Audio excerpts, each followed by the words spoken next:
మనం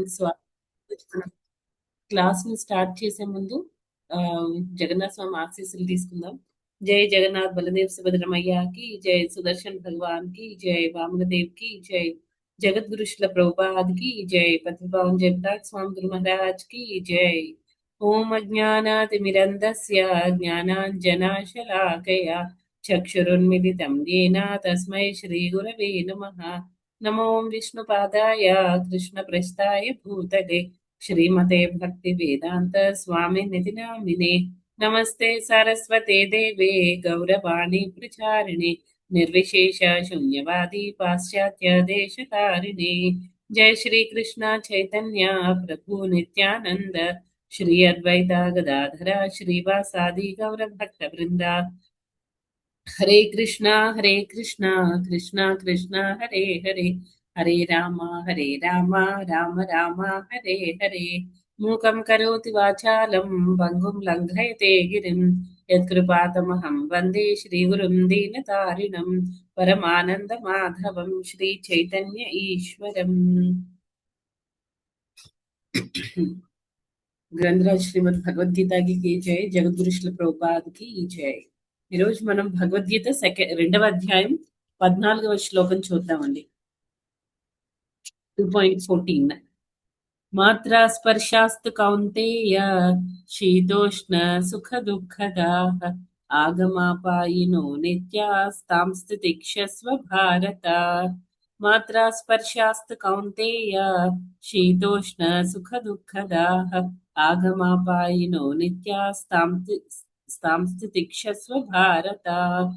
ఓ కౌంతేయ, తాత్కాలికములైనట్టి సుఖ దుఃఖములు రాకయు కాలక్రమమున వాటి పోకయు శీత గ్రీష్మ కాలముల రాకపోకల వంటివి. ఓ భరత వంశీయుడా, ఇంద్రియానుభవము వలన కలుగు అటువంటి ద్వంద్వములను కలత నొందక సహించుటను మనుజుడు నేర్వవలెను. ఇక్కడ ఏం చెప్తున్నారండి? సుఖదుఖాలు తర్వాత కాలక్రమంలో వచ్చే సుఖదుఖాలు ఎలాంటివండి? మనకి సమ్మర్ వింటర్ సీజన్స్ వస్తూ ఉంటాయి కదా, శీతాకాలము తర్వాత వేసవకాలం ఎలా వస్తూ ఉంటాయో మనకి లైఫ్ లో ఈ సుఖదుఖాలు కూడా అలాగే వస్తూ ఉంటాయి అన్నమాట. దాని ఇంద్రియానుభవం వలన కలుగు అటువంటి మనం ఏంటంటే అవన్నీ మనం మన ఇంద్రియాలతో మనం కనెక్ట్ చేసుకుని ఉంటాం కాబట్టి ఈ ద్వంద్వాలు అనేవి మనకి కంపల్సరీ వస్తూ ఉంటాయి. ఈ ద్వంద్వాలను మనం సహించడం నేర్చుకోవాలి అని చెప్తున్నారు. అంటే ఇక్కడ ఈ శ్లోకంలో మెయిన్ గా ఏం చెప్తున్నారంటే భగవంతుడు ఏం చెప్తున్నారంటే డివోటీస్ కి ఉండాల్సిన కొన్ని లక్షణాల్లో ఒక లక్షణం సహనం అన్నమాట, టాలరెన్స్. ఆ టాలరెన్స్ గురించి మనకి ఈరోజు ఈ టాపిక్ అన్నమాట. 14th శ్లోక మొత్తం ఎలా మనం వినయంగా ఉండాలి, తర్వాత ఎలా మనకి సహన శక్తిని ఎలా ఎంత అవసరము అని చెప్తున్నారు అనమాట. ఇప్పుడు ప్రభుపాదుల వారు ఒక మంచి ఎగ్జాంపుల్ తో చెప్పడం జరిగింది. అదేంటి అంటే ఇప్పుడు మనకి వేసవకాలం వస్తూ ఉంటుంది, మనలో చాలా మంది ఇంట్లో వంట చేస్తూ ఉంటాం. లేడీస్ అందరూ ఇంచుమించు ఇంట్లో వంట చేస్తారు. ఇప్పుడు మనం మే నెలలో అక్కడ స్టవ్ ముందు నించుని వంట చేయడం కష్టం అని చెప్పేసి మనం వంట చేయడం మానేయం కదా. ఎలా అయినా సరే ఎలాగో ఒకలాగా కష్టపడినా సరే మనం అంటే మన అది బర్డెన్ లాగా తీసుకోకుండా ఎలాగో ఒకలాగా మనం మన డ్యూటీని మనం సక్సెస్ఫుల్ గా కంప్లీట్ చేస్తాం కదా. సేమ్ అలాగే ఏంటంటే ఈవెన్ మనకి మన లైఫ్ లో వచ్చే సుఖ దుఃఖాలని సంతోషాలని కానీ ఏదైనా సరే మనం ప్రతిదాన్ని భరించుకోవడం అనేది నేర్చుకోవాలి అని చెప్తున్నారు అనమాట. జనరల్ గా మనకి ఈ ఈ సహన శక్తి అనేది ఎప్పుడు పోతుంది? ఎవరితోనైనా సరే మనం మోసగింపబడ్డాం అనుకోండి, మోసగింపబడితే అప్పుడు మనకి జనరల్ గా ఓర్పు అనేది కోల్పోతూ ఉంటాం అనమాట. అలాంటప్పుడు మనం వినయంగా ఉండలేము, ఓర్పుతో ఉండలేము అనమాట. కాకపోతే ఏంటంటే చాలా సిచ్యుయేషన్స్ లో ఎవరైనా కొన్ని కొన్ని సందర్భాలు వస్తూ ఉంటాయి అనమాట. ఎస్పెషల్లీ మనకి బయట మనం మన బయట మనుషులతో మనం డీల్ చేసినప్పుడు కానీ, విత్ ఇన్ ద ఫ్యామిలీ కూడా మనం ఎవరైనా మనల్ని బాగా ఇబ్బంది పడుతున్నప్పుడు కొన్ని సిచ్యుయేషన్స్ లో మనం బాగా ఓర్చుకోవాల్సి వస్తూ ఉంటుంది అనమాట. సహన ప్రతిదీ సహించాల్సి వస్తూ ఉంటుంది. అలాంటి కేసులో కొంతమంది అంటే మనం భౌతిక పరంగా చూసుకుంటే చాలా మంది భౌతికవాదులు ఎలా అంటారండి, సహనంగా ఉండడము అనేది అంటే మనం వినయంగా ఉండడము, ఎవరైనా ఏమైనా అన్నా సరే వెంటనే టకటక కొంతమంది సమాధానం చెప్పరనమాట. ఆగుతారు. కొంతమంది ఏంటంటే వెంటనే ఎవరైనా ఏదైనా వాళ్ళనే లోపలే తిరిగి ఒక 4 దాంతో మాటలతో రెడీగా ఉంటారనమాట. అయితే చాలా మంది భౌతికవాదులు ఎలా ఆలోచిస్తారంటే సహనంగా ఉండడం అనేది వీక్‌నెస్ అనుకుంటారు. వీళ్ళకి చేతకాక వీళ్ళిలా ఉంటున్నారు అని ఆలోచిస్తారనమాట.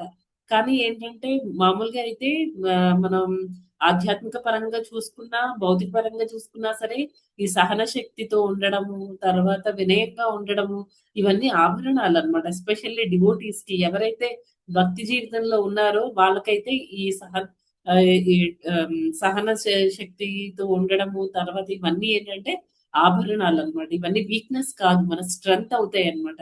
ఎందుకంటే మన కోపంలో ఉండేటప్పుడు మనం ఎలా పడితే అలా మాట్లాడితే ఏమవుతుందండి? రిలేషన్స్ బ్రేక్ అయిపోతాయన్నమాట. భక్తులకు ఉండాల్సిన మంచి లక్షణాల్లో ఇంకొకటి ఏంటి అంటే అందరితో మంచి రిలేషన్స్ మెయింటైన్ చేయడం. ఆహ్, రాధేశ్యామ్ ప్రభు ఆయన క్లాస్‌లో చెప్తున్నారనమాట. ఈ టాలరెన్స్ తర్వాత హ్యూమిలిటీ ఈ 2 క్వాలిటీస్ ఏంటి అంటే అవి కరేజ్ అన్నమాట. మన ధైర్యాన్ని అవి మనకి ధైర్యం అవుతాయి. అంతేగాని అవి వీక్‌నెస్ కాదనమాట. ఈ 2 లక్షణాలు కూడా ఎస్పెషల్లీ ఈ వినయంగా ఉండడము, ఈ సహన శక్తితో ఉండడం అనేది మనకి ఒక ధైర్యం. మన ధైర్యాన్ని సూచిస్తూ ఉంటాయన్నమాట. ఎలాంటి సిట్యుయేషన్‌లో అయినా సరే, మనకి ఉన్న కొన్ని క్వాలిటీస్ ఒక్కొక్కసారి చూస్తూ ఉంటాం. కొంతమంది ఏంటంటే, సందర్భాన్ని బట్టి మారిపోతూ ఉంటారన్నమాట. అంటే మన ఇప్పుడు మన మామూలుగా అయితే వాళ్ళు పైకి అంతవరకు ఎంతో ఓర్పుగా ఉన్నట్టు అలా కనిపిస్తూ ఉంటారు. ఏదైనా కొంచెం డిస్టర్బెన్స్ వచ్చినప్పుడు ఏంటంటే, వాళ్ళది గివ్ అప్ చేసేస్తారు. అమ్మో! నేను ఈ సిట్యుయేషన్‌ని నేను ఇలా హ్యాండిల్ చేయకూడదు అని చెప్పేసి వెంటనే అవసరం లేకపోయినా సరే మారిపోతారనమాట.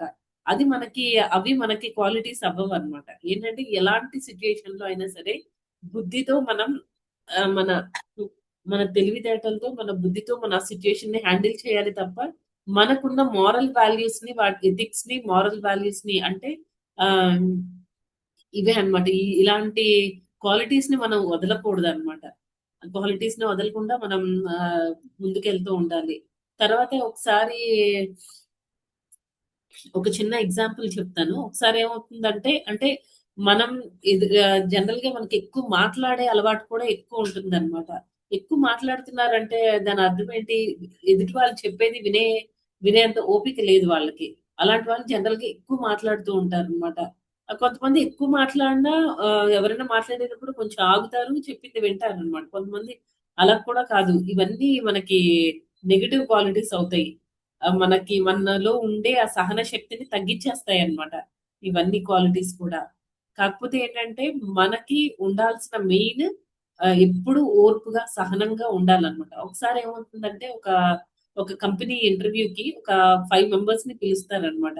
అందులో వచ్చిన వాళ్ళలో ఇంటర్వ్యూకొచ్చిన వాళ్ళలో ముగ్గురేమో ఐఐఎం నుంచి వచ్చిన వాళ్ళన్నమాట. ఐఐఎం అంటే తెలుసు కదా! అది మేనేజ్‌మెంట్‌కి రిలేటెడ్ ఇప్పుడు ఐఐటీకి ఈక్వలెంట్ అన్నమాట ఎంబీఏలో. అలాంటి కాలేజ్ నుంచి, అలాంటి ఇన్‌స్టిట్యూట్ నుంచి వచ్చిన ముగ్గురు క్యాండిడేట్స్ ఉంటారు. ఇద్దరేమో నార్మల్ యావరేజ్ కాలేజెస్ నుంచి వచ్చిన వాళ్ళుంటారనమాట. అక్కడ వాళ్ళందరూ చాలా ఏదో ఒక టాపిక్ ఇస్తారు. అందరూ మాట్లాడుతూ ఉంటారనమాట. జనరల్‌గా గ్రూప్ డిస్కషన్ అంటే ఏంటి ఒకళ్ళేదో పాయింట్ చెప్తారు. కొంతమంది దాన్ని అపోజ్ చేయొచ్చు. కొంతమంది ఆహ్, దాన్ని ఓకే అని మనకి సపోర్ట్ చేయొచ్చు. మొత్తానికేంటంటే అందరూ డిస్కస్ చేసుకొని అది డిబేట్ కాదనమాట. అది డిబేట్ కాదు. మొత్తం అందరూ డిస్కస్ చేసుకొని ఫైనల్‌గా ఒక కంక్లూషన్‌కి వస్తారనమాట. అలా జనరల్‌గా గ్రూప్ డిస్కషన్స్ అనేవి జరుగుతాయి. ఎందుకు ఇలాంటివన్నీ కంపెనీస్‌లో జనరల్‌గా ఎందుకు కండక్ట్ చేస్తారు అంటే, మనకి ఒక మనకి ఒక టీమ్‌ని లీడ్ చేసే స్కిల్స్ ఉన్నాయా లేదా? నలుగురిలో మాట్లాడగలిగే పబ్లిక్ స్పీకింగ్ కేపబిలిటీ ఉందా లేదా? ఇలాంటివన్నీ టెస్ట్ చేయడానికి జనరల్‌గా సాఫ్ట్‌వేర్ కంపెనీస్ కానీ, లేకపోతే ఏవైనా మేనేజ్‌మెంట్ రిలేటెడ్ కంపెనీస్ కానీ, ఇలాంటి ఇంటర్వ్యూస్ అవి కండక్ట్ చేస్తూ ఉంటాయన్నమాట. అయితే ఈ ఐదుగురు క్యాండిడేట్స్ వస్తారు. అదే గ్రూప్ డిస్కషన్‌కొస్తారు. అందరూ ఎవరికి వాళ్ళు ఎలా ఫీల్ అవుతూ ఉంటారంటే, నేను చెప్పిందే కరెక్ట్. నాది అందరూ వినాలి. వేరే వాళ్ళది వినడానికి వాళ్ళు రెడీగా ఉండరనమాట. ఇలా ఈ మొత్తం ఈ ఐదుగురిలో నలుగురు ఏం చేస్తారంటే నలుగురు మాట్లాడుతూనే ఉంటారు. ఒకళ్ళు చెప్పింది ఒకళ్ళు అర్థం చేసుకోరు, వినిపించుకోరు. ఎవరికి వాళ్ళు చెప్పుకుంటూ వెళ్ళిపోతూ ఉంటారనమాట. అదంతా ఒక గ్రూప్ డిస్కషన్ లాగా కాకుండా ఒక డిబేట్ లాగా నడుస్తూ ఉంటుంది. ఫైనల్‌గా ఏంటంటే పూణే నుంచి వచ్చిన ఒక అబ్బాయి, ఆ అబ్బాయి ఏం చేస్తాడంటే ఇంకా ఆల్మోస్ట్ టైమ్ అప్ అన్నమాట. ఆల్మోస్ట్ వాళ్ళకి 10, 15 మినిట్స్ టైమ్ ఇచ్చారు. ఆ టైమ్ అంతా కంప్లీట్ అయిపోయింది. ఆ అబ్బాయి ఏం చేశాడంటే అంతవరకు ఏమి ఒక్క మాట కూడా మాట్లాడడనమాట. కానీ ఫైనల్ కంక్లూ హ్మ్. ఫైనల్ కంక్లూషన్ దగ్గరికొచ్చేసరికి అంతవరకు ఎవరెవరు ఏం మాట్లాడారో అదంతా సమ్మరీ నోట్స్ లాగా రాసుకుంటాడనమాట. ఫైనల్‌గా అబ్బాయి ఏం చెప్తాడంటే, నువ్విది మాట్లాడావు, నువ్విది చెప్పావు, నీ పాయింట్స్ అవి అని చెప్పేసి మొత్తం నలుగురు ఎవరెవరు ఏం పాయింట్స్ చెప్పారో అవన్నీ చాలా క్లియర్‌గా చెప్తాడు. ఫైనల్‌గా ఏంటంటే, ఇది నా ఒపీనియన్ అని చెప్పేసి మిగతా వాళ్ళందరినీ కూడా మిగతా నలుగురిని కూడా అతను తన ఐడియాతో ఒప్పిస్తాడనమాట. అలా కన్విన్స్ చేస్తాడు. ఇక్కడ చూసారా ఆహ్, ఫైనల్‌గా ఏమవుతుందంటే గ్రూప్ డిస్కషన్ అంతా జరిగిన తర్వాత ఎవరైతే లాస్ట్‌లో ఉండి అందరిది విని తన ఒపీనియన్ చెప్పి అందరిని కన్విన్స్ చేసాడో ఆ అబ్బాయి ఆ పర్టిక్యులర్ ఇంటర్వ్యూలో అబ్బాయి సెలెక్ట్ అవుతాడనమాట. అంటే ఇక్కడ ఏంటి మన ఈవెన్ డివోటీస్‌లో కూడా ఈ క్వాలిటీ ఉండాలనమాట. ఎప్పుడు కొంతమంది ఉంటారు బడబడ మాట్లాడుతూనే ఉంటారనమాట. అవతల వాళ్ళకి ఇష్టం ఉందా? లేదా? వాళ్ళేం చెప్పాలనుకుంటున్నారు? ఏమో నేను చెప్పిన దానికంటే వాళ్ళది ఇంకా బావుంటుందేమో! వాళ్ళది కూడా మనం కన్సిడర్ చేయాలి. అవన్నీ ఆలోచించరనమాట. వాళ్ళేం చెప్పాలనుకుంటున్నారో అది టకటకటక చెప్పుకుంటూ వెళ్ళిపోతూ ఉంటారు. 'రాధేశ్యామ్ ప్రభుజీ' దీనికి ఒక మంచి ఎగ్జాంపుల్ కూడా చెప్పారు. అదేంటంటే ఒకసారి రోడ్డు మీద ఒక 2 ఏనుగులుంటాయన్నమాట. ఒక మగ ఏనుగు, ఒక ఆడేనుగు. యూజువల్‌గా ఇది శ్రీరంగం టెంపుల్‌లో జరిగిన ఇన్సిడెంట్ అన్నట్టు మామూలుగా ప్రభుజీ ఒక స్టోరీ లాగా చెప్పారన్నమాట. అక్కడ 2 ఏనుగులు రోజు వాటికి పనేంటంటే ఫస్ట్ భగవంతుడిని ఫస్ట్ దర్శనానికి భగవంతుడి మంగళారతికి ఓపెన్ చేస్తారు కదా! అప్పుడు ఈ 2 ఏనుగులు వెళ్లి ఆహ్, భగవంతుడిని భగవంతుడికి సేవ అన్నమాట. వాటికవి సేవ ఫస్ట్ దర్శనం తీసుకోవడం. అలా రోజు అలాగా కంటిన్యూ అవుతుంటుంది. ఒకసారి ఏమవుతుందంటే, ఈ 2 ఏనుగులు రోడ్డు మీద నడుస్తూ ఉంటే 2 పందులు కూడా అటువైపు వస్తాయన్నమాట. ఒక మగ పంది, ఒక ఆడపంది. అయితే ఈ మగ పంది ఏం చేస్తుందంటే, ఆడపంది ఉంది కదా! దాన్ని ఇంప్రెస్ చేయడం కోసం అని చెప్పేసి కొంచెం ఫన్నీ స్టోరీ ఇది. అయితే అదేం చేస్తుందంటే ఈ మగ ఏనుగు ముందుకెళ్ళి ఆహ్, మనిద్దరం పోటీ పెట్టుకుందామా? నువ్వు నాతో ఫైటింగ్ చేస్తావా? అని గొడవ పెట్టుకోవడానికి అది రెడీగా ఉంటుందన్నమాట. అయితే నీకంత కెపాసిటీ ఉందా? రా నాతో ఫైటింగ్ చెయ్యి అని అడుగుతుంది. ఈ మగ పంది. అప్పుడు వెంటనే కొంచెం కూడా ఆలోచించదన్నమాట. ఈ ఏనుగు ఏం చేస్తుందంటే ఏనుగు వెంటనే మగ ఏనుగు చెప్తుందన్నమాట. అమ్మో! నాకు నీతో ఫైటింగ్ చేసేంత కెపాసిటీ లేదు. నేను చేయలేనని చెప్పి భయపడుతున్నట్టు అది 2, 3 స్టెప్పులు వెనక్కేసి అక్కడి నుంచి ఆ వీధి వదిలేసి వేరే రోడ్‌లో నుంచి అది వెళ్ళిపోతుందన్నమాట. ఇక్కడ ఆడపంది, మగపంది 2 చాలా హ్యాపీగా ఫీల్ అవుతాయి. కానీ ఆడ ఏనుగు ఉంటుంది కదా! అది చాలా దాని ఇగో హర్ట్ అవుతుందన్నమాట. ఇదేంటి ఆకారంలో చూస్తే నువ్వు చాలా పెద్దగా ఉన్నావు. ఆ పంది చాలా చిన్నది. అదొక ఒక ఫైటింగ్ అని చెప్పేసి ఒక మాట అనేసరికి నువ్వు ఆ రోడ్డే వదిలేసి నేనేమి చేయలేను. నేను నీతో ఫైటింగ్ చేయలేనని చెప్పేసి అంత పక్కకొచ్చేసావేంటి? నువ్వేదో పెద్ద చాలా గొప్పోడివి అనుకున్నాను. నువ్వెంత సమర్థత లేనివాడివని నేనసలు అనుకోలేదు అని చెప్పేసి ఈ ఆడ ఏనుగు, మగ ఏనుగుతో అంటుందన్నమాట. అది చాలా బాధపడిపోతూ ఉంటుంది. అయితే ఇక్కడ ఏనుగుకి మంచి సమాధానం చెప్తుందన్నమాట. అదేంటంటే ఇప్పుడు మనకి ఆల్రెడీ మంగళారతికి టైం అయిపోతుంది. ఇప్పుడు నేను కూర్చొని పందితో నేను గొడవ పెట్టుకుంటే దానివల్ల ఏమవుతుంది? మహా అయితే మన ఇగో సాటిస్ఫై అవుతుంది. అంతకు మించి ఇంకేం జరగదు. భగవంతుడి దర్శనం మనం మిస్ అయిపోతాము. అందుకే నేను దాన్ని అవాయిడ్ చేశానన్నమాట. ఈవెన్ మనకి సిమిలర్ ఇన్సిడెంట్ రూప సనాతన గోస్వామిలో కూడా వాళ్ళ పాస్ట్ టైమ్‌లో కూడా ఒక ఇన్సిడెంట్ ఇలాంటిది జరుగుతుంది కదా! ఒక పండితుడు వస్తాడు. వాళ్ళున్న ప్లేస్‌కి అందరితో డిబేట్ పెట్టుకొని ఎవరైతే అతని చేతిలో ఓడిపోతారో వాళ్ళతో సైన్ చేయించుకోవాలి అని అనుకుంటారు. రూప సనాతన గోస్వాముల దగ్గరికొచ్చినప్పుడు వాళ్ళేమో సైన్ చేసేస్తారు. ఎందుకు అనంటే అక్కడ మెయిన్ ఇంటెన్షన్ ఏంటి అంటే చైతన్య మహాప్రభు ఒక పెద్ద కార్యాన్ని వాళ్ళకిచ్చారన్నమాట. అది చేయడం వాళ్ళకి ఇంపార్టెంట్. అంతేకాని ఆహ్, అంతేకాని ఈ డిబేట్‌లు పెట్టుకోవడము ఇవన్నీ టైమ్ వేస్ట్‌గా పనులు. అలాగే ఇక్కడ ఏంటంటే ఈ ఏనుగు కూడా ఏనుగు అదే ఇంటెన్షన్‌తో ఉందన్నమాట. భగవంతుడి సేవ అనేది హై ప్రయారిటీది. అది మనకి చాలా అవసరమైన విషయము. ఈ పందితో గొడవ పెట్టుకోవడం అనేది అనవసరమైన విషయం అన్నమాట. ఇక్కడేంటంటే పంది ఎగోయిస్టిక్. అండ్ ఇక్కడ ఎలిఫెంట్ ఏంటి అంటే ఆ ఏనుగు అది చాలా కరెక్ట్ వేలో ఆలోచించిందన్నమాట. ఈవెన్ మన లైఫ్ లో కూడా అంతే. టాలరెన్స్ అని చెప్పేసి హ్మ్. కొన్నిసార్లు మనం టాలరెన్స్ ని సహన శక్తిని మనం ఇలా కూడా వాడొచ్చు అనమాట. అంటే మనకి అది అవసరమా లేదా చూసే వాళ్ళకి ఎలా ఉంటుంది వేస్ట్ ఫెలో ఏమి ఏమి చేత కాక వదిలేశాడు అలా ఆలోచించవచ్చు. కానీ మనకు తెలుసు దానికి అది ఎంత ఇంపార్టెంట్, దానికి ఎంత ప్రయారిటీ ఇవ్వాలి అనేది మనకు తెలుసు. దాన్ని బట్టి మనం ఆలోచించుకొని వెళ్ళిపోవాలన్నమాట. హ్మ్. ఇంకొకసారి ఏంటంటే కొన్ని సిట్యుయేషన్స్‌లో ఎలా జరుగుతుందంటే, మనం వేరే వాళ్ళ అంటే మనం కొన్ని పనులు చేస్తూ ఉంటాము. దానివల్ల ఏంటంటే మనకి అది మంచా? చెడా? అనేది కూడా మనకి తెలీదనమాట. ఆహ్, అంటే మనం ఇక్కడ కొన్ని సార్లు ఇప్పుడు 'రూప సనాతన గోస్వామి' చేసినట్టు లేకపోతే ఎలిఫెంట్ ఉన్నట్టు హంబుల్‌గా ఉంటే చాలు. మనం అక్కడ మన శక్తిని మనం ప్రూవ్ చేసుకోవాల్సిన అవసరం లేదు. లేకపోతే ఎదుటి వాళ్ళకి నేను గ్రేట్ అని మనం ప్రూవ్ చేసుకోవాల్సిన అవసరం కూడా లేదనమాట. సందర్భాన్ని బట్టి ఎంత వరకు అవసరమో అంతవరకు మాత్రమే మనం మాట్లాడాలి. ఆ సిట్యుయేషన్‌లోకి ఎంటర్ అవ్వాలన్నమాట. లేకపోతే అవసరం లేదు. ఒకసారి ఏమైందంటే హ్మ్. రాధేశ్యామ్ కార్‌లో వెళ్తున్నారు. కార్‌లో వెళ్ళేటప్పుడు ఏమవుతుందంటే, ఒక కార్ డ్రైవర్ ఉంటారు కదా! ఆహ్, సుమో నడ ఆహ్, సుమోలో వెళ్తున్నారనమాట. ప్రభుజీ బ్యాక్ సైడ్ కూర్చున్నారు. సుమో డ్రైవర్ తీసుకొని వెళ్తున్నాడు. ఒక దగ్గర సిగ్నల్ పడింది. ఆ సిగ్నల్ దగ్గరికొచ్చేసరికి సుమో ఆగిందనమాట. ఇంత లోపల ఒక అబ్బాయి ఏం చేశాడంటే, అబ్బాయి మొత్తం బైక్ మీద వస్తున్నాడు. బైక్ మీద వస్తూ మొత్తం జనరల్‌గా బైక్స్ డ్రైవ్ చేసే వాళ్ళు టూ వీలర్ ఎవరైతే డ్రైవ్ చేస్తారో వాళ్ళు ఏం చేస్తారంటే ఎక్కడైనా గ్యాప్ ఉంటే ఆ గ్యాప్‌లోంచి ఇలా దూరుతూ వెళ్ళిపోతారు కదా! అలాగే ఏంటంటే ఈ ఈ అబ్బాయి కూడా ఈ సుమోని క్రాస్ చేసుకుంటూ సుమో ముందుకొచ్చి ఆగాడన్నమాట. ఈ క్రాస్ చేసే టైంలో ఏం చేశాడంటే ఆ సుమో మిర్రర్ ఇలా ఓపెన్ అయి ఉంటది కదా! Side mirror. ఆ సైడ్ మిర్రర్‌ని కొంచెం ధమ్మని గుద్దుతాడన్నమాట. గుద్దడం వల్ల మిర్రర్ క్లోజ్ అయిపోయింది. వెంటనే ఈ డ్రైవర్ ఉన్నాడు కదా! ఈ డ్రైవర్‌కి కోపమొచ్చిందన్నమాట. కోపమొచ్చి వెంటనే ఏదో బ్యాడ్ వర్డ్స్ యూజ్ చేశాడు. ఆ అబ్బాయిని తిట్టాడు. తర్వాత ఆ అబ్బాయికి కూడా అది వినిపించింది.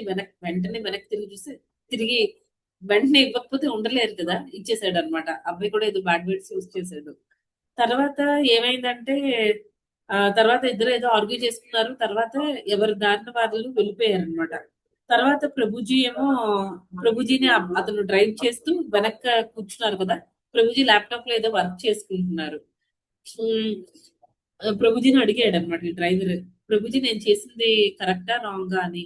అతను ప్రభుజీని రెగ్యులర్‌గా టెంపుల్‌కి తీసుకొనెళ్ళే డ్రైవర్ అన్నమాట. ప్రభుజీని అడిగాడు. నేను చేసింది రైటా? రాంగా? అని అడిగితే ప్రభుజీ ఏమో నీకేమనిపిస్తుంది అని అడిగారు. వెంటనే ఆ డ్రైవర్ అన్నాడు ఆహ్, నేను నేను చేసింది నాకు కరెక్ట్ అనిపించింది. ఆ అబ్బాయి కార్‌ని గుద్దాడు. అందుకే నేను తిట్టాను. అంతే అని చెప్పారతను. సరే అయితే ప్రభుజీ ఇంకా ఓకే. అయితే ఇంకేంటి ప్రాబ్లమ్ ఏంటి అని అన్నారు. వెంటనే కొంచెం దూరం వెళ్ళిన తర్వాత ఆ డ్రైవర్‌కి ఎందుకో ఆన్సర్‌తో హ్యాపీగా లేదనమాట. కొంచెం ముందుకెళ్ళి ఒక సైడ్‌కి ఆపి ప్రభుజీ సరే నేనైతే అలా అనుకుంటున్నాను. నాది తప్పు లేదని. మీకెలా అనిపిస్తుంది? మీ ఒపీనియన్ చెప్పండి అని అన్నాననమాట. అప్పుడు ప్రభుజీ అన్నారు ఆహ్, ఆహ్, "నువ్వు అదే ఆ అబ్బాయిని ఇద్దరిలో ఎవరు ఫస్ట్ స్టార్ట్ చేశారు?" అని అడిగారనమాట తిట్టడం. అంటే ఆ అబ్బాయి నన్ను గుద్దాడు కాబట్టి నేనే స్టార్ట్ చేశాను అని చెప్పారనమాట. అప్పుడేమో ప్రభుజీ అయితే ఆ అబ్బాయి గుద్దాడు అంటున్నావు కదా! ఏమైంది కార్‌కి అనంటే ఆహ్, మిర్రర్ క్లోజ్ అయింది. మిర్రర్ క్లోజే కదా అయింది. విరిగిపోలేదు కదా! నువ్వంత పెద్ద మాటలు అనాల్సిన అవసరం లేదు. అనిపించుకోవాల్సిన అవసరం కూడా లేదు. అలాగా చేసి ఉండకుండా ఉండాల్సిందే. నిజంగా అంటే ఈవెన్ అది మనకు కూడా అప్లికబుల్ అనమాట. ఎప్పుడు టాలరెంట్‌గా ఉండాలి. ఎప్పుడు మాట్లాడాలి. ఎప్పుడు టాలరెంట్‌గా ఉండాలంటే ఈ కేస్‌లో ఈ డ్రైవర్ ఈ ఇన్సిడెంట్ లో ఏంటంటే హ్మ్, అవసరానికి మించి మాట్లాడారు ఇద్దరు అక్కడ. మెయిన్ ఎస్పెషల్లీ డ్రైవర్ స్టార్ట్ చేశాడు. అతను ఒకవేళ గుద్ది వెళ్ళిపోయినా మిర్రర్ ఏం కాలేదు కాబట్టి ఏమి అనుకుంటూ ఉంటే అయిపోయి ఉండేది. అలా అని చెప్పేసి ఆహ్, మరి ఎలా ఏం చేయాలి ప్రభుజీ అని చెప్పేసి అడిగితే, ప్రభుజీ ఏమో డ్రైవర్‌కి ఒక శ్లోక చెప్పారనమాట. అది పర ఆహ్, పరీక్షిత్ మహారాజ్ భగవంతుడికి చేస్తున్న ప్రేయర్ అన్నమాట. అదేంటి అంటే, నా జీవితంలో ఎప్పుడు కూడా పరీక్షిత్ మహారాజ్ అంటారు, నాకు లైఫ్‌లో ఎప్పుడు 3 కావాలి. ఆ 3 మూడిట్లో ఫస్ట్‌ది ఏంటి అంటే, భగవంతుడి పట్ల ప్రేమ, కృష్ణ ప్రేమ కావాలి నాకు. కృష్ణుడిని నేనెప్పుడు నాకు ఎలాంటి కండిషన్‌లో ఉన్నా సరే, నేనెప్పుడు కూడా భగవంతుడిని ప్రార్థిస్తూ ఉండాలి. భగవంతుడిని ప్రేమిస్తూ ఉండాలి. Love for God. అది ఫస్ట్‌ది అడుగుతాడన్నమాట. సెకండ్‌ది ఏంటి అంటే ఎప్పుడు కూడా భక్తుల సాంగత్యంలో ఉండాలి. ఇది నాకు కావాల్సిన రెండవ కోరిక. అండ్ మూడవ కోరిక ఏంటి అంటే అన్ని జీవులతో కూడా అందరితో కూడా మనుషులు మాత్రమే కాదు అన్ని జీవులతో కూడా నేను చాలా ఫ్రెండ్లీగా ఉండాలి అని ఈ 3 వరాలు కావాలని అడుగుతాడన్నమాట. హ్మ్. తర్వాత ప్రభుజీ ఇదంతా ఈ శ్లోక చెప్తారు. అంటే మన మూడెప్పుడు కూడా మనం చేసే ప్రతి యాక్టివిటీ కూడా ఈ మూడిటి వైపు వెళ్తుందా లేదా? ఇప్పుడు ఆ గొడవ పెట్టుకోవడం అనేది డ్రైవర్‌కి ఈ 3 విషయాల్లోకి కిందకి రాదు. ఆ గొడవ పెట్టుకోవడం వల్ల కృష్ణ ప్రేమ రాదు. డివోటీస్ అసోసియేషన్ రాదు. తర్వాతేంటంటే అందరి జీవులతో ఫ్రెండ్లీగా ఉండడం. ఎక్కడ ఫ్రెండ్లీగా ఉన్నారు? చాలా యారగెంట్‌గా మాట్లాడారనమాట. అయితే ఇక్కడ అలా ఈ ఈ శ్లోక అంటే ఈ ఆ 3 వరాల గురించి చెప్పిన తర్వాత ప్రభుజీ అంటే ఇందాక మనం మాట్లాడుకున్నాం కదా! ఆ ఎలిఫెంట్‌ను పిగ్ ఏనుగు, పంది స్టోరీ చెప్పుకున్నాం గదా! అదంతా చెప్పారనమాట. అదంతా విన్న తర్వాత డ్రైవర్ అబ్బా! ఈరోజు నేను చాలా మంచి లెసన్ నేర్చుకున్నాను ప్రభుజీ మీ ద్వారా. నేను కూడా ఎలిఫెంట్ లాగే ఎందుకంటే ఆ ఎలిఫెంట్ ఏం చేస్తుందక్కడ భగవంతుడి సేవలో ఉంది. అది నామం పెట్టుకుంది. పొద్దున్నే స్నానం చేసింది. తర్వాత ఎలిఫెంట్ ఆడపంది అడిగినప్పుడు ఆడ ఎలిఫెంట్ అడిగినప్పుడు మగ ఎలిఫెంట్ ఒక ఇంపార్టెంట్ పాయింట్ చెప్తుందన్నమాట. అదేంటంటే ఇప్పుడు నేను ఒకవేళ ఆ పందితో గొడవ పెట్టుకుంటే దానికున్న మట్టి, మురికి అదంతా నాకు అంటుకుంటుంది. దానివల్ల నా బాడీ అంతా స్మెల్ వస్తుంది. నేను వెళ్ళాల్సింది టెంపుల్‌కి. అందుకే నేను డైరెక్ట్‌గా వెళ్ళాను కాబట్టి మళ్ళీ వెనక్కి వెళ్ళాలి, స్నానం చేయాలి, మళ్ళీ తిలక్ పెట్టుకోవాలి. అప్పుడు నేను రావాలి. అంత టైం వేస్ట్. దీనంతటి వల్ల మంగళారతి వేస్ట్ అయిపోతుంది. టైం అయిపోతుంది. అని చెప్తారు గదా! ఈ పాయింట్ అతనికి నచ్చుతుందనమాట డ్రైవర్‌కి. నేను కూడా అనవసరంగా ఆ అబ్బాయితో గొడవ పెట్టుకున్నాను కదా! నాకెంత టైం వేస్ట్ అయిపోయింది. నా వల్ల మీకు కూడా టైం వేస్ట్ అవుతుంది. అంటే మనం చేసే పనులన్నీ కూడా ఆ 3 విషయాల వైపు ఉండాలనమాట. ఉంటేనే మనం ఆ పని చేయాలి. అవి లేనప్పుడు మనం అది వెంటనే ఎలా అయితే ఆ టార్టాయిస్ ఎగ్జాంపుల్ మనకి వస్తుంది కదా! కూర్మోంగానీవ సర్వశః ఎలా అయితే టార్టాయిస్ ఏం చేస్తుంది? దానికి అవసరమైనప్పుడు దాని లింబ్స్ అన్నిటిని బయటికి తీస్తుంది. ఎప్పుడైతే దానికి డేంజర్ ఉంది అనిపిస్తుందో లోపలికి దాచేసుకుంటుంది. ఈవెన్ మనకి భక్తులకి కూడా అంతే అన్నమాట. ఎప్పుడైతే మనకి మాయా లో పడుతున్నాం అనుకున్నప్పుడు మనం వెంటనే మ్యూట్ అయిపోవాలన్నమాట. ఎప్పుడైతే మన కృష్ణకి సంబంధించినవన్నీ వస్తున్నాయో అప్పుడేం చేయాలి? మనం కూడా మన మనల్ని మనం ఓపెన్ చేసుకోవాలి. ఓపెన్ అయ్యి అన్నీ తెలుసుకోవాలి, అన్నీ నేర్చుకోవాలి. మనం వేరే వాళ్ళకి నేర్పించాలన్నమాట. అలా చేయాలి. చాలా ఇంపార్టెంట్ లెసన్ ప్రభుజీ. చాలా బాగా చెప్పారు. అసలు ఇంతకి ఇప్పుడు ఇంకొక క్వెషన్ అడుగుతాడన్నమాట డ్రైవర్ ప్రభుజీని. ఇంతకి నాకెందుకు కోపం వచ్చిందంటారు? నేను ఆలోచిస్తున్నా సరే నాకు అది మైండ్‌లోకి రావట్లేదు అనంటే, ప్రభుజీ ఏమని చెప్తారంటే, ఆ అబ్బాయి ఆ అబ్బాయిది కూడా ఏం తప్పులేదు. తను ఇక్కడ నీ ఇగో హర్ట్ అయింది. అది ఎలా అంటే, ఆ అబ్బాయి బండి చిన్నదే. ఇలా మూల మూలల్లోంచి మధ్యలో నుంచి వెళ్తూ నీకంటే ముందుకొచ్చేసాడు. నీ బండి ఏంటి చాలా పెద్ద సైజ్‌లో ఉంది. నువ్వు ఆ అబ్బాయిలాగా ఫాస్ట్‌గా వెళ్ళలేకపోతున్నావు. అక్కడ కూడా నీ ఇగో హర్ట్ అయింది. జనరల్‌గా మనకు కూడా ఒక్కొక్కసారి ఎప్పుడైనా అనిపిస్తుంది గదా! మనకి అట్‌లీస్ట్ భక్తిలోకి రాకముందు అలాగలా స్టార్టింగ్ డేస్‌లో అయ్యో! ఇదేంటి ఆహ్, మనకి ఎస్పెషల్లీ కార్ డ్రైవ్ చేసేటప్పుడు కానీ, లేకపోతే టూ వీలర్ మీద వెళ్ళేటప్పుడు కానీ, నేనెందుకు తప్పుకోవాలి? నేనెందుకు దారి ఇవ్వాలి వాళ్ళకి? నేను ముందున్నాను కాబట్టి నేనే ముందెళ్తాను. ఇలా మనకు కొన్ని నెగెటివ్ థాట్స్ అన్నమాట. అవి మనకి తప్పు, పెద్ద విషయాలు కాదు అలా అని చెప్పేసి ఇగ్నోర్ చేయాల్సిన విషయాలు కూడా కాదన్నమాట. ఎందుకంటే మనం బయటికెళ్ళాము అంటే మనల్ని ఈ తిలక్ ఇవన్నీ పెట్టుకున్నాం కాబట్టి స్పెషల్‌గా చూస్తారు. దాన్ని బట్టి మన బిహేవియర్ కూడా ఉండాలి. అంతేగాని మనం అన్నీ పెట్టేసుకొని ఒక డివోటీ లాగా డెకరేషన్ అయితే చేసేసుకొని మన బిహేవియర్ డివోటీ లాగా లేకపోతే ప్రాబ్లమ్. కాబట్టి ఇలా ప్రభుజీ ఏంటంటే ఇవన్నీ ఇన్‌స్ట్రక్షన్స్ ఇచ్చిన తర్వాత అతనికన్నీ చాలా క్లియర్ అయ్యాయన్నమాట. నెక్స్ట్ టైమ్ నుంచి నిజమే ప్రభుజీ మీరు చెప్పింది చాలా కరెక్ట్. ఎక్కడో ఏదో మూల నా ఇగో అనేది హర్ట్ అయింది. ఎప్పుడైతే ఆ అబ్బాయి నన్ను దాటుకుంటూ ముందుకెళ్ళాడో నాకు ఇగో హర్ట్ అయింది. అందుకే నేను అలా బిహేవ్ చేశాను అని చెప్పి ఒప్పుకుంటారన్నమాట. ఒప్పుకొని నేను మళ్ళీ నెక్స్ట్ ఇంకొకసారి ఇది రిపీట్ చేయకుండా మీరు చెప్పిన ఇన్‌స్ట్రక్షన్స్ అన్ని నేను గుర్తుపెట్టుకోవడానికి ట్రై చేస్తాను. మళ్ళీ నా బిహేవియర్‌ని నేను ప్రాపర్ చేసుకుంటాను. కొన్ని ఏంటంటే మన బిహేవియరల్ ప్రాబ్లమ్స్ మనకి తెలీవు. అది అవతల వాళ్ళకి తెలిసి వాళ్ళు మనల్ని కరెక్ట్ చేయడానికి చూసినప్పుడు మనకి చాలా బాధ అనిపించేస్తుందన్నమాట. ఈవెన్ ఇప్పుడు మనం 'జడభరతుడు', 'రఘుగణ' వాళ్ళ ఆ స్టోరీ ఆ పాస్ట్ టైమ్ తీసుకున్నా సరే 'రఘుగణ' పాల్పిన్‌లో అదే ఆ పల్లకిలో ఉండేటప్పుడు ఈ జడభరతుడు ఏం చేస్తాడంటే చీమలు ఎక్కడ చచ్చిపోతాయో అని చెప్పి ఆ చీమల్ని తప్పిస్తూ నడిచేటప్పుడు పల్లకి అటు ఇటు ఎగురుతూ ఉంటుంది. అటు ఇటు అయిపోతూ ఉంటుంది కదా!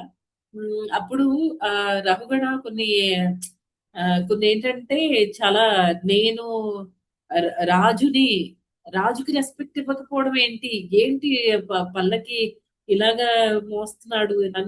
నాకు కంఫర్ట్‌గా లేదు అని చెప్పేసి అతనికి ఒక క్షణం బాడీలీ ఈవెన్ రమణ కూడా మంచి భక్తుడే. కాకపోతే ఏంటంటే, ఆ పర్టిక్యులర్ మొమెంట్‌లో అతనికి అలా మాయకి గురవ్వడం జరిగిందనమాట.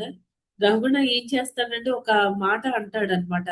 "ఏంటి నువ్వు నన్ను నేను రాజుని, యమధర్మరాజు ఎలాగైతే పాపాలు చేసిన వాళ్ళందరినీ కూడా ఎలా అయితే శిక్షిస్తాడో, అంత దారుణంగా ఒక రాజునయ్యుండి నేను కూడా నిన్ను శిక్షించగలను, శిక్షిస్తాను కూడా. సరిగ్గా నడువు. ఇంకొకసారి అలా పైకి కిందకి చేస్తూ నడవద్దు అని చెప్తాడనమాట. తర్వాత ఇంకొక దానిలో ఏమంటారు, నేను రాజుని, నువ్వు సర్వెంట్‌వి. సో, నువ్వు నా మాట వినాల్సిందే అని మాట్లాడతారనమాట. కొంచెం సేపు విన్న తర్వాత ఇంక జడభరతుడు అప్పుడు మాట్లాడడం స్టార్ట్ చేస్తాడు. అతనేమంటాడంటే, జడభరతుడి ఆన్సర్స్ కూడా చాలా బ్యూటిఫుల్‌గా ఉంటాయి.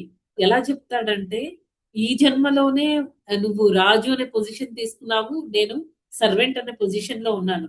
నెక్స్ట్ జన్మల్లో మన పొజిషన్స్ అనేవి ఆహ్, రివర్స్ అవ్వచ్చు. అంటే నువ్వు సర్వెంట్ అవ్వచ్చు. నేను కింగ్ అవ్వచ్చు. ఎవరు రాజు, ఎవరు సేవకుడు అదంతా కాదు. మనం బాడీలీ ప్లాట్‌ఫార్మ్‌లో ఉండకూడదు. ఈ మనం సెల్ఫ్ రియలైజ్డ్ సోల్స్ అయ్యుండాలి. అంటే ఆత్మ జ్ఞానాన్ని మనం సంపాదించుకోవాలి అని చెప్తారనమాట.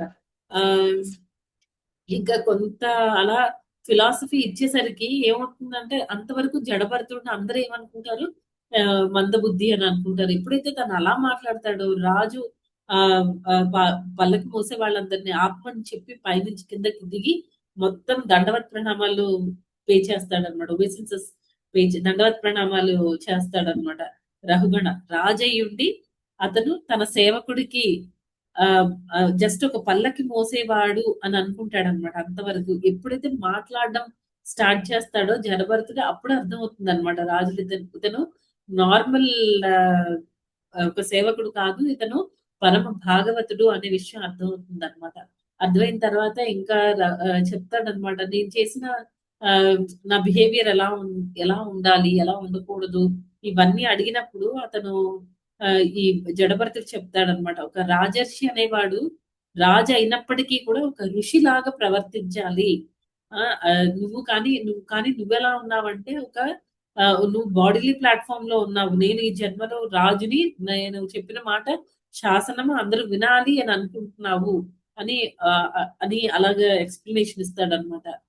ఈవెన్ మనం మన పిల్లలతో డీల్ చేసేటప్పుడు కానీ, లేకపోతే మనం భక్తిలో ఉండేటప్పుడు, మనం ఒక లీడర్ పొజిషన్‌లో ఉండేటప్పుడు, మన కిందన ఎవరైతే సబార్డినేట్స్ ఎవరైతే ఉన్నారో, వాళ్ళందరినీ కూడా మనం చాలా ప్రేమతో డీల్ చేయాలి తప్ప, నేను నీకు లీడర్‌ని, నువ్వు నేను చెప్పింది వినాలి అని అనుకోకూడదు అనమాట.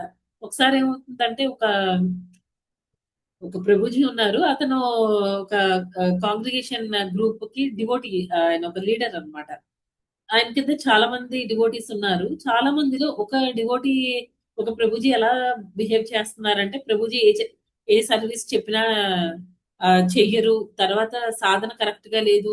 16 మాలలు చేయాలి అని చెప్తున్నా వినిపించుకోవడం లేదు. తర్వాత ఇప్పుడు మనకి శిక్షా ప్రోగ్రామ్స్ అవి జరుగుతూ ఉంటాయి కదా! వాటిల్లో కూడా అప్‌గ్రేడ్ అవ్వట్లేదు. ఇలా చాలా అంటే డివోటీ ఫ్లక్చుయేటింగ్ గా ఉన్నారనమాట. ఒకసారి బాగా చేస్తారు, ఒకసారి సరిగ్గా చేయరు. ఒకసారి అసలు మాటే వినిపించుకోరనమాట. అలా ఉన్నప్పుడు ఈ ప్రభుజీ ఏం చేశారంటే, ఒకరోజు కూర్చోబెట్టి మాట్లాడదాం అని చెప్పి పిలిచారు. ఇద్దరు మాట్లాడుతున్నారనమాట. ఆ మాటలు కూడా అన్నీ ఎలా వెళ్తున్నాయంటే ఆర్గ్యుమెంట్స్ లోకి వెళ్ళిపోతున్నారనమాట. నువ్వు ఇలా చేసావు, నువ్వు ఇప్పుడు ఆ మిస్టేక్ చేసావు అంటే మీరు ఇలా చేశారని, నువ్వు ఇలా చేసావు, ఇలా ఇద్దరు ఆర్గ్యుమెంటల్ మోడ్ లోకి వెళ్తున్నారు. ఫైనల్ గా ఈ లీడర్ ప్రభుజీకి చాలా కోపం వచ్చేసింది అనమాట. అతను ఏం చెప్తాడంటే, నువ్వు ఈ రకంగా బిహేవ్ చేస్తున్నావు, నువ్వు నా మాట వినట్లేదు, నువ్వు సరిగ్గా టెంపుల్ కి రావట్లేదు, ఏ సర్వీసెస్ లో కూడా ఇన్వాల్వ్ అవ్వట్లేదు, కాబట్టి ఎక్కడి నుంచి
హరే కృష్ణ డియర్ డివోటీస్, మాతాజీ వస్తున్నారు. ఒక 2 మినిట్స్ అండి. మాతా సిస్టమ్ షట్ డౌన్ అయింది, మళ్ళీ వస్తున్నారు. హరే కృష్ణ. హరే కృష్ణ మాతాజీ.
హరే కృష్ణ అండి, హరే కృష్ణ. మధ్యలో కట్ అయిపోయింది, ల్యాప్టాప్ షట్ డౌన్ అయిపోయిందండి. ఓకే. మ్మ్. ఆ, హరే అయితే కృష్ణ మాతాజీ. ఆ, హరే కృష్ణ అండి, రికార్డింగ్ లోనే ఉంది. ఓకే. ఓకే అండి. అయితే ఆ ప్రభుజీ వెంటనే చాలా కోపం అయిపోయి కోపంగా చెప్తారనమాట. ఇంకో నెక్స్ట్ 10 years నేను నీకు ఇనిషియేషన్ అవ్వకుండా చేస్తాను అని చెప్తే, ఇంకా ఈ డివోటీ అంటారు, అదేంటి మీరేమైనా ఇనిషియేషన్ ఇచ్చిన ఫీల్ అయిపోతున్నారేంటి అని. అతను ఆగడనమాట. ఇలా ఆర్గ్యుమెంట్ వెళ్తుంది. నేను ఇంకా మీరు ఇలా నెగిటివ్ ఇంటెన్షన్ తో ఉండేటప్పుడు నేను మీ గ్రూప్ లో ఉండను, నేను వేరే గ్రూప్ లో జాయిన్ అవుతాను అని చెప్పేసి ఆ డివోటీ కూడా ఈ ప్రభుజీని వదిలేసి వెళ్ళిపోతారనమాట. నెక్స్ట్ అతను ఏం చేస్తారంటే, ఈ లీడర్ ఉన్నారు కదా, లీడర్ డివోటీ, అతనేమో తన శిక్షా గురువు దగ్గరికి వెళ్ళి మొత్తం జరిగిందంతా చెప్తారనమాట. అయితే అప్పుడు ఈ శిక్షా గురువు చెప్తారనమాట. ఆ శిక్షా గురువుతో ఇతను చెప్పినప్పుడు ఎలా చెప్తారంటే, నా మెయిన్ ఇంటెన్షన్ అతన్ని ఏదో చేసేద్దామని కాదు, చేసే కెపాసిటీ కూడా నాకు లేదు, నాకు ఆ విషయం తెలుసు, నా ఉద్దేశం అది కాదు. నా ఉద్దేశం ఏంటంటే అతను సాధన సరిగ్గా చేయట్లేదు. ఆ తర్వాత అతను కరెక్ట్ గా టెంపుల్ కి రాకపోవడము, సర్వీసెస్ చేయకపోవడం, ఇలాంటివన్నీ చేస్తున్నారు. అందుకే నేను కొంచెం ఇలా మాట్లాడితే అతను కరెక్ట్ అవుతారు, అతను నేర్చుకుంటాడు, మళ్ళీ ట్రాక్ లోకి వస్తాడు అన్న దాంతో నేను చెప్పానే తప్ప నాకు ఆ ఇంటెన్షనే లేదు అంటే, అప్పుడు వాళ్ళ శిక్షా గురువు అతన్ని కరెక్ట్ చేస్తాడు అనమాట. నీ ఇంటెన్షన్ కరెక్టే, కానీ నీ బిహేవియర్ బాలేదు, నీ చెప్పే విధానం బాలేదు అని. ఈవెన్ మన పిల్లల విషయంలో కూడా మనం అలాగే చేయాలన్నమాట. పిల్లల దగ్గర కూడా మనకి చాలా ఓర్పు, సహనం అవన్నీ ఉండాలి.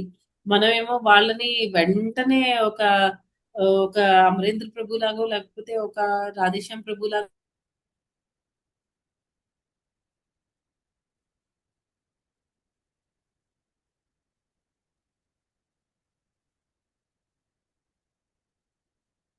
బాగా చేస్తున్నారు, మంచి పెద్ద అయిన తర్వాత మంచి డ్యూటీ అయిపోతారు, మనం హ్యాపీగా ఫీల్ అయిపోతాం. కానీ 15 years వరకు ఎలా ఉండాలి అని అంటే, మన పిల్లలకి మనం ఇన్స్ట్రక్షన్స్ ఇవ్వాలన్నమాట, ఏది మంచి ఏది చెడు. ఎందుకంటే కంప్లీట్ గా వాళ్ళు మన మీద డిపెండ్ అయి ఉంటారు కాబట్టి, మనం చెప్తే వాళ్ళు వింటారు అనమాట. మనకి వాళ్ళతో మంచి రిలేషన్ ఉన్నప్పుడు మనం ఏది చెప్పినా వాళ్ళు వింటారు. అలా 5 to 15 years వరకు ఏంటంటే మనం వాళ్ళకి ఇన్స్ట్రక్షన్ ఇవ్వాలి, ఏది మంచి ఏది చెడు అవన్నీ చెప్పాలన్నమాట. వన్స్ ఆ 15 years క్రాస్ అయిపోయిన తర్వాత అంటే ఏంటి, 15 years వరకు కూడా వాళ్ళు మనం టెంపుల్ కి రావాలి. నువ్వు ఏదైనా మనకి ఏదైనా మనల్ని కంప్లీట్ గా ఎలాంటి కండిషన్స్ లేకుండా, ఏమి లేకుండా మనల్ని ఇష్టపడేది అంటే అది కృష్ణ. ఏ పేరెంట్స్ ఎంత ఇంపార్టెంటో కృష్ణ కూడా ఈక్వల్లీ ఇంపార్టెంట్ అని, లేకపోతే ఇంకా ఎక్కువ ఇంపార్టెంట్ అని, ఇలా మనం పిల్లలకి మంచి ఇన్స్ట్రక్షన్స్ ఇచ్చినప్పుడు, మన శాస్త్రాల గురించి చెప్పినప్పుడు వాళ్ళు ఆ కొంచెం అయినా పాజిటివ్ గా తీసుకుంటారు. కానీ వన్స్ 15 years క్రాస్ అయిపోయిన తర్వాత అప్పుడు పరిస్థితి ఎలా ఉంటుందంటే, మనం వాళ్ళకి ఫ్రీడమ్ అనేది ఇచ్చేయాలన్నమాట.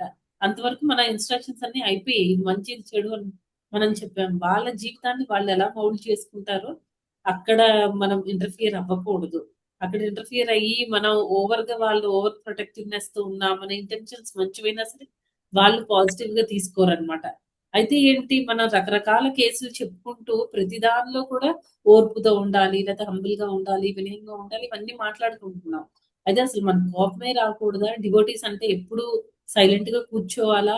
ఎప్పుడు వాళ్ళు అంటే ఎదుటి వాళ్ళు మన హంబుల్ గా ఉంటాం, మనం టాలరెంట్ గా ఉంటున్నాం, కానీ అవతలి వాళ్ళు అలా లేనప్పుడు అప్పుడు మనం ఎలా ఉండాలి?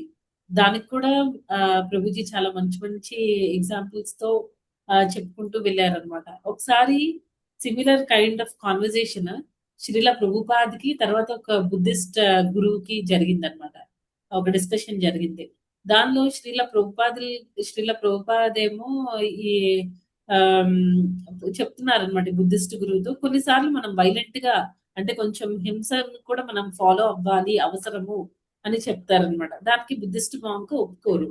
అలా ఎలా కుదురుతుంది? మనం ఆధ్యాత్మిక జీవితంలో ఉండి వైలెన్స్ ని వాటిని మనం ప్రమోట్ చేస్తామా? అలా ఎలా ఉంది? అలా కుదరదు అని అంటారు అనమాట. అయితే ప్రభుపాద్ ఒక క్వశ్చన్ అడుగుతారు అతన్ని. అదేంటి అంటే, ఒకవేళ మీరు రోడ్ మీద వెళ్తున్నారు, మీతో పాటు మీ ఫీమేల్ ఫాలోవర్స్ ఉంటారు కదా, లేడీస్ ఉంటారు కదా, లేడీ డిసైపుల్స్, వాళ్ళని ఎవరైనా రోడ్డు మీద చేయి పట్టుకున్నారనుకోండి, అప్పుడు మీరేం చేస్తారు అంటే, ఈ బుద్ధిస్ట్ మాంకేమో వెంటనే నేనేం చేస్తాను, నేను గురువుని ఆధ్యాత్మికమైన దారిలో ఉన్నాను. సో నేనేం చెయ్యను, నేను ఊరుకుంటాను అంటే వెంటనే అక్కడ చాలా మంది లేడీ డిసైపుల్స్ ఉంటారనమాట. ఈ బుద్ధిస్ట్ గ్రూప్ కి సంబంధించిన శిష్యులు ఉంటారనమాట, లేడీస్. వాళ్ళందరూ అయ్యో అదేంటి గురుగారు, మేమందరం మీ మీదే డిపెండ్ అయ్యి ఉన్నాం, మమ్మల్ని ఎవరైనా ఇబ్బంది పెడితే మీరు మమ్మల్ని ప్రొటెక్ట్ చేయరా, మమ్మల్ని రక్షించరా అని అడుగుతారనమాట. అయితే ఇంకా వెంటనే ఈయన కొంచెం సేపు ఆలోచిస్తారు, అతనికి ఏం చెప్పాలో కూడా అర్థం కాదు. తర్వాత అప్పుడు ప్రభుపాద ఇంకా ఎక్స్ప్లెనేషన్ ఇస్తారనమాట. గురువు అయ్యుండి లేకపోతే ఒక ఫ్యామిలీలో ఒక ఫ్యామిలీ పెద్ద అయ్యున్నప్పుడు అందరినీ మిగతా మన డిపెండెంట్స్ అందరినీ కూడా మన మీద ఎవరైతే ఆధారపడి ఉన్నారో వాళ్ళందరినీ కూడా రక్షించాల్సిన బాధ్యత మనకుంది. అలాంటప్పుడు మనం వైలెన్స్ చేయకపోతే ఎలాగా, అవసరం అక్కడ. ఇంకా ఇంకొక ఎగ్జాంపుల్ ఏంటంటే మనకు మాయాపూర్ లాంగ్ బ్యాక్ అన్నమాట. మాయాపూర్ లో ఫ్రీక్వెంట్ గా డెకాయిట్స్ వచ్చేవాళ్ళు కదా మాయాపూర్ టెంపుల్ కి. అప్పుడు చాలా మంది భక్తి రాఘవ స్వామి మహారాజ్ అయితే ఆయనకి కాళ్ళు కూడా పోయాయి అనమాట డెకాయిట్స్ అటాక్ లో. ఈవెన్ గురు మహారాజ్, జయప్రతాక్ స్వామి గురు మహారాజ్ కూడా ముందుండి వాళ్ళతో ఫైటింగ్ చేయడానికి కూడా రెడీ అయిపోయారు అనమాట. అక్కడ ఏంటి, డివోటీస్ ప్రొటెక్షన్ ఇంపార్టెంట్, డీటీస్ ని రక్షించాలి. దానికోసమని డివోటీస్ అందరూ కూడా, మామూలుగా అయితే డివోటీస్ ఏమో అంత ఫైటింగ్ చేసేసి ఎవరినో కొట్టేసే అంత ఫిజికల్ కెపాసిటీ లేకపోయినా సరే వాళ్ళకి భగవంతుడి, మన టెంపుల్ ని మనం రక్షించుకోవాలి, డివోటీస్ ని రక్షించుకోవాలి అనే తాపత్రయం అనమాట. అది ఇంపార్టెంట్. ఆ ఆ తర్వాత ఆ, అంటే అక్కడ మనం ఆ ఏంటంటే, అమ్మో మనం మాంక్ కదా, లేకపోతే మనం సన్యాసులం, లేకపోతే మనం డివోటీస్, మనం ఇలా ప్రవర్తించకూడదు, చూసే వాళ్ళు ఏమనుకుంటారు, అలా ఉండకూడదు అనమాట. అది అవసరాన్ని బట్టి మనం అక్కడ మన ఇమోషనల్ గా డివోటీస్ ఎప్పుడు, అంటే ఇమోషనల్ గా ఎప్పుడు ఉండాలి, భగవంతుడితో డీల్ చేసినప్పుడు, భక్తులతో డీల్ చేసినప్పుడు ఇమోషనల్ గా ఉండాలి. కానీ ఇలాంటి సిచ్యుయేషన్స్ లో అంటే మన రక్షణకి ప్రాబ్లం అయినప్పుడు అప్పుడు మాత్రం వాళ్ళు ఇమోషనల్ గా ఆలోచించకూడదు, వాళ్ళకి భగవంతుడు ఇచ్చిన బుద్ధితో ఆలోచించాలని. ఒకసారి మనకి మహాభారతంలో కూడా వస్తుంది కదా ఈ ద్రౌపది అండ్ కీచకుడి ఇన్సిడెంట్. ఒకసారి ఏమవుతుంది, కీచకుడి సిస్టర్ అనుకుంటాను ఆ ద్రౌపదికి చెప్తుంది, ఫ్రూట్స్ ఇచ్చి అవి కీచకుడికి ఇమ్మని చెప్తే ద్రౌపది ఇవ్వడానికి వెళ్ళినప్పుడు కీచకుడు కొంచెం ఆ ద్రౌపది చేపట్టుకోవడం అలాంటివి ప్రయత్నిస్తాడు అనమాట. తర్వాత ద్రౌపది చాలా బాధపడి ఏడుస్తూ బయట వెనక్కి వచ్చేస్తుంది. అప్పుడు వాళ్ళు అజ్ఞాతవాసంలో ఉంటారు కదా, ఈవెన్ భీముడు కూడా అక్కడే ఉంటాడు అనమాట. భీముడు అడుగుతాడు ద్రౌపదిని ఏమైంది అని. అప్పుడు ద్రౌపది చెప్తుంది కీచకుడు ఇలా బిహేవ్ చేశాడని. అయితే మనం కీచకుడికి బుద్ధి చెప్పాల్సిన అవసరం ఉంది. అక్కడ భీముడేమి, అయ్యో మన అజ్ఞాతవాసంలో ఉన్నాం, పైగా మన అందరం కూడా కృష్ణా డివోటీస్, కీచకుడు అలా చేశాడా, అయ్యో అలాగే ఒక పని చేద్దాం, రేపటి నుంచి నువ్వు ఇక్కడే కూర్చో, అటు ఇటు కదలకూడదు అనో, లేకపోతే ఇంకొక లాంటి వేరే ఇన్స్ట్రక్షన్స్ ఏమి ఇవ్వలేదన్నమాట. భీముడు వెంటనే ఏం చెప్తాడంటే, సరే అయితే మనం ఆ కీచకుడికి బుద్ధి చెప్పాలి. సో నువ్వేం చేస్తావంటే కీచకుడితో చెప్పు రంగస్థలానికి రమ్మని. అక్కడ నృత్యము అవన్నీ ఆ ప్రదర్శనలు అవి జరుగుతాయి అన్నమాట. అక్కడికి రమ్మని చెప్పు. నువ్వు అంటే అయ్యో నేనెలా ఎలా చెప్తాను, ఆ కీచకుడు మంచోడు కాదు, నేనెలా వెళ్తాను అంటే, నువ్వు వెళ్ళొద్దు, నువ్వు వెళ్ళాల్సిన అవసరం లేదు, నన్ను నీలా రెడీ చెయ్యి, నేను అక్కడికి వెళ్తాను, వాడికి బుద్ధి చెప్తాను అని చెప్తాడు అనమాట. అంటే ఇక్కడ మనకి అర్థం చేసుకోవాల్సిన పాయింట్ ఏంటి అంటే, టాలరెన్స్ తర్వాత హ్యూమిలిటీ ఇవన్నీ అంటే మనం ఎదుటి వాళ్ళు మనకి అన్ని నష్టం చేస్తూ ఉంటే, మనల్ని కష్టపెట్టి ఇబ్బంది పెట్టేస్తూ ఉంటే అన్నిటినీ సహించుకోమని కాదు, ఎక్కడ ఎలా ప్రవర్తించాలో అలా ఉండాలన్నమాట. ఇక్కడ ఏంటి, భీముడికి కీచకుడిని ఎదిరించే కెపాసిటీ ఉంది, తర్వాత ద్రౌపదితో చెడుగా బిహేవ్ చేస్తున్నాడు. సో రక్షించాల్సిన బాధ్యత కూడా భీముడికి ఉంది కాబట్టి భీముడు ఈ కేసులో ఇలా చేశాడు. ఇప్పుడు మనం యుధిష్ఠిర్ మహారాజ్ కేసు తీసుకుంటే, యుధిష్ఠిర్ మహారాజ్ కి ధృతరాష్ట్రుడు చేస్తున్న ప్రతి వాళ్ళకి తెలియక కాదు, పాండవులకి ఎస్పెషల్లీ యుధిష్ఠిర్ మహారాజ్ అందరికంటే పెద్ద అయ్యింది, ఆయనకి అన్ని తెలుసు అనమాట. ధృతరాష్ట్రుడు మూడు ఎలా ఉంది, తన పిల్లల్ని బాగు చేసుకోవడం కోసం వీళ్ళకి చెడు చేస్తున్నారు, ఇవన్నీ జరుగుతున్నా సరే ఆయన అఫెన్సివ్ గా తీసుకోరనమాట. ఈ లక్కాగ్రహ ఇన్సిడెంట్ జరుగుతుంది కదా, అది జరిగినప్పుడు ఏంటంటే స్పెసిఫిక్ గా ధృతరాష్ట్రుడు ఏంటంటే వాళ్ళ పిల్లల్ని పంపించకుండా ఇక్కడ పాండవులకి ఏదో ఫేవర్ చేస్తున్నట్టు మీరందరూ అక్కడికి వెళ్ళండి, అక్కడ ఆ ప్లేస్ లో ఏవో కొన్ని ఆ ఏవో జరుగుతాయి అన్నమాట, పూజలు అవి అవన్నిట్లో మీరు పార్టిసిపేట్ అవ్వండి, మీరు పార్టిసిపేట్.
వచ్చేటప్పుడు ఏమన్నా పళ్ళు తీసుకురా, మీ సెల్ అవుతుందంట.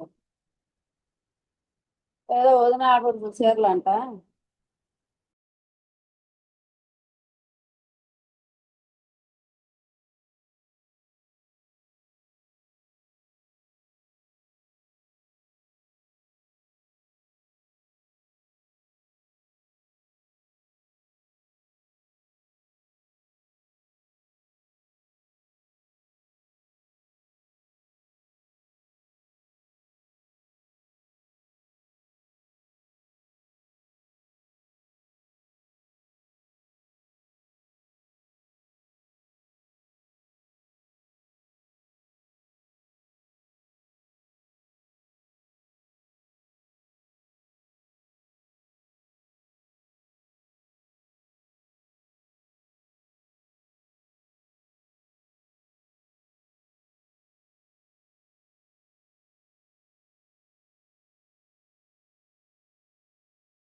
మళ్ళీ సిస్టమ్ రీస్టార్ట్ అయిందండి. సారీ. మొత్తానికి అక్కడ ప్రభుపాద్ ఏం చెప్తున్నారంటే ఆమ్, ఇంకా మళ్ళీ ప్రభుపాద్‌కి ఆ విషయం వీళ్ళేం చేస్తారంటే మీరేం పే చేయొద్దు అని ప్రభుపాద్ క్లియర్‌గా చెప్పి వెళ్ళిన తర్వాత డివోటీస్ ఏం చేస్తారంటే అతనేదో చెప్తారనమాట. ఈ ఫార్మాలిటీస్ అన్నీ ఉన్నాయి. ఈ డాక్యుమెంట్స్ అన్నీ కంప్లీట్ చేయాలి అవన్నీ చెప్తే డివోటీస్ ఏమో ఆయనకి $5,000 $5,000 పే చేయమంటే పే చేసేస్తారనమాట డివోటీస్. తర్వాత అతను ఏం చేస్తాడు ఇంకా తర్వాత నుంచి కనిపించడం అంటే ఇంకా పట్టించుకోకపోవడం, నేను మీకు ఈ ల్యాండ్ అమ్మట్లేదు, మీరు నాకు ఎక్కడ డబ్బులు ఇచ్చారు, ఇలాంటివన్నీ అన్నమాట. అంటే చీటింగ్ చేయడానికి ట్రై చేస్తారు. వెంటనే డివోటీస్ ఏమో ప్రభుపాద్‌కి చెప్తారు. ప్రభుపాద్ వస్తారు. అతని మీద కోర్ట్‌లో కేస్ ఫైల్ చేసి మొత్తానికేంటంటే ఏ డబ్బులైతే వాళ్ళు ఆల్రెడీ పే చేశారో ఆ డబ్బులన్నీ మళ్ళీ తీసుకుంటారన్నమాట. ప్రతి డాలర్ అన్ని మొత్తం $5,000 వచ్చేంత వరకు ప్రభుపాద్ వదిలిపెట్టరన్నమాట. అంటే ఇక్కడ సహనం అంటే ఎదుటి వాళ్ళు ఏం చేసినా నేను భరిస్తాను అలా కాదనమాట.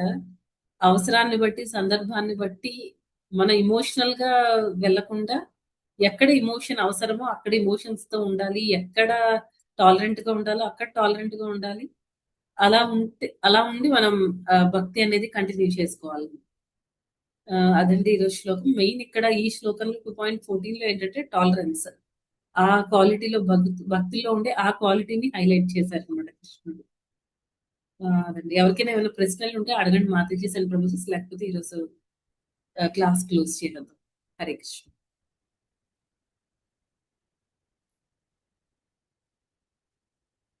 ఓకే అండి. అయితే వాంఛాకల్పతరుభ్యశ్చ కృపా సింధుభ్యైవ చ పతితానాం పావనేభ్యో వైష్ణవేభ్యో నమః. హరే కృష్ణ కృష్ణ కృష్ణ హరే హరే, హరే రామ రామ రామ హరే హరే. అనంతకోటి వైష్ణవ వృందికి జై, జగద్గురుషుల ప్రభుపాదికి జై, పతిత పావన్ జై పితాక స్వామి గురు మహారాజ్ కి జై. హరే కృష్ణ.